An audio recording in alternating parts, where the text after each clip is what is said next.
নগরীর ব্যস্ত রাস্তার এক পাশে দাঁড়িয়েছিল এক রিক্সা চালক। তবুও চাকার সঙ্গে জীবনের গতি থেমে নেই। হঠাৎ এক ভদ্রলোক এসে ডাক দিল, এই মামা, যাবে? রিক্সা চালক ক্লান্ত হলেও পেটের তাগিদে বলল, হ্যাঁ চলেন। ভদ্রলোক রিক্সায় উঠে বসলেন। রিক্সা চালক দু পায়ে প্যাডেলে জোর দিয়ে রিক্সা এগিয়ে চলল শহরের কোলাহলের মধ্য দিয়ে। রাস্তার মোড় ঘুরে ট্রাফিক পেরিয়ে ঘাম মুছতে মুছতে অবশেষে গন্তব্যে পৌঁছে গেল তারা। ভদ্রলোক নেমে পকেট থেকে টাকা বের করে রিক্সা চালকের হাতে দিলেন। কিন্তু রিক্সা চালক বিনয়ের সঙ্গে বলল, স্যার একটু বেশি দিন, রাস্তা অনেক বড় ছিল, কষ্টও হয়েছে বেশি। এই কথায় ভদ্রলোকের মুখের ভাব বদলে গেল, চোখে মুখে বিরক্তি ফুটে উঠল।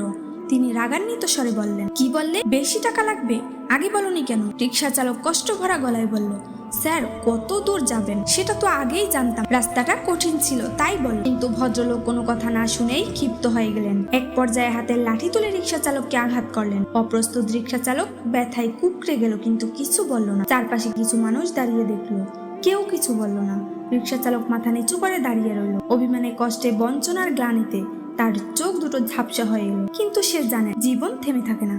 প্রিয় দর্শক, অন্যের পরিশ্রমের মূল্য দেওয়া উচিত, কারণ প্রত্যেক পেশার মানুষই সম্মানের যোগ্য। অন্যায়ভাবে কারো প্রতি রাগ বা নির্যাতন করা উচিত নয়, কারণ তা শুধু অন্যকে কষ্টই নয়, নিজের চরিত্রেরও পরিচয় দেয়। মানবতা ও সহানুভূতি সমাজকে সুন্দর করে তোলে।